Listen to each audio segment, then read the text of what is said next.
The Neighbourhood House movement is about bringing communities together. It's the community living room. Everybody comes, everybody's welcome, and you can come and you can participate in a program, or you can come and just sit and relax and be with your neighbours.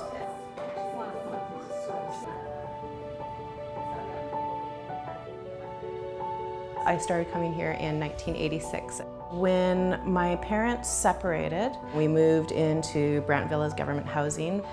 There were some issues in the government housing. Some people were dealing with drug and alcohol abuse and family violence, and my mom wanted to find ways for us to get to know our neighbours outside of that immediate area. They had a family night program here. Dinner was made for us. Most of them were single parent families and had spent a lot of time with their children and really just needed that break. So it was nice for them to have a night where they didn't have to cook, they didn't have to clean, and they could spend some quality adult time. And that's how I first got involved. I always feel like it's very sad that a lot of people don't really know what neighborhood houses are or what they do. I didn't know what a neighborhood house was, and I had a cousin who worked here as a family worker. I had no idea what neighborhood houses were until I came here, but I think there are about a dozen of them around Vancouver. Well, I think the beauty of a neighborhood house is that it can be whatever you want it to be. It's a place in the neighborhood that is for neighbors to meet one another and to engage in anything from activities through our programs, enjoying some of our services, or getting involved in a neighborhood initiative that in some way neighbors will work together to improve their neighborhood, socially, culturally, or physically. We provide a range of supports for people of all ages and diverse backgrounds. And our really important focus of neighborhood houses is really on community engagement. I think a neighborhood house is just for all the neighbors. They live close to here, so everyone can come in and make friends and get to chat with each other, have fun here. So there is a huge number of programs that the neighborhood houses offer, some of them being the link classes. There is a Zumba program, Yoga classes, literacy programs in elementary schools. They also have IRCC funded programs that support immigrants and refugees. Nobody's perfect parenting courses and workshops and the youth program, Senior line dancing. Seniors singing program. Jazzercise program. We have community-based programs such as Community Kitchen, Friday night dinner, Music on Main. There are food security programs. English language circle classes. Community gardening. A knitting group actually that's happening right now. I can remember that. I think the biggest impact that neighborhood houses are having, we don't have huge gardens anymore. We're not meeting our neighbors, looking over the fence and talking with them. We're living very differently than we once lived. We're living in these huge boxes where we have very few opportunities to connect with our neighbors. When we do, it's in an elevator that's pretty strange. So I think one of the things that neighborhood houses do is they provide those opportunities and those cues for people to connect meaningfully.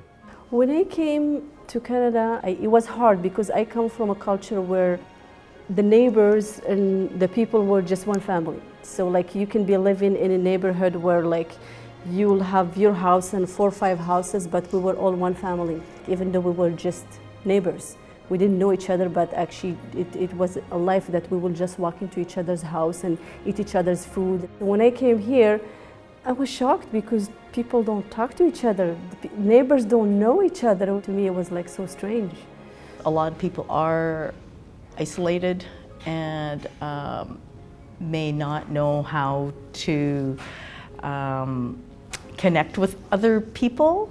I think as humans, we all want that experience, to feel like you belong to something, to feel connected, to have a lot of friends. When my children actually were born, that was for me the most vulnerable moment when I came to Canada. Because the whole support of actually raising a family, I didn't have it. And where do you find it? And my son was very intense, colicky, and even though I had so many resources just from my background, my education, my work, I still felt very isolated. So when I walked in through the door of Mount Pleasant, there was just this sigh of relief I could feel, like, oh, okay, I found somewhere close by I can walk to. They have programs that I can bring my screaming child to, and no one is judging me. When I came to Neighborhood House, I was just a single mother with 2 beautiful little children. I just moved to the area. I was jobless. I just started a new life in this neighborhood, so I think it was kind of like important for me. Like when I came and I found this place, it just brought a lot of great things to me. When I came to Collingwood Neighborhood House, for me was the whole situation of, because I've been in Canada long enough, I should be able to figure out things to myself. I remember I prevented my husband coming here several times and say, no, you can't go. These are not services for me, these are for other people, right? My assumption was that it's for people that cannot access anything else. And that was for me so powerful to realize that there was a place where I could actually belong without having any kind of specifics of who I am, but I can belong to this place. It's an incredible investment in community and is so much more upstream.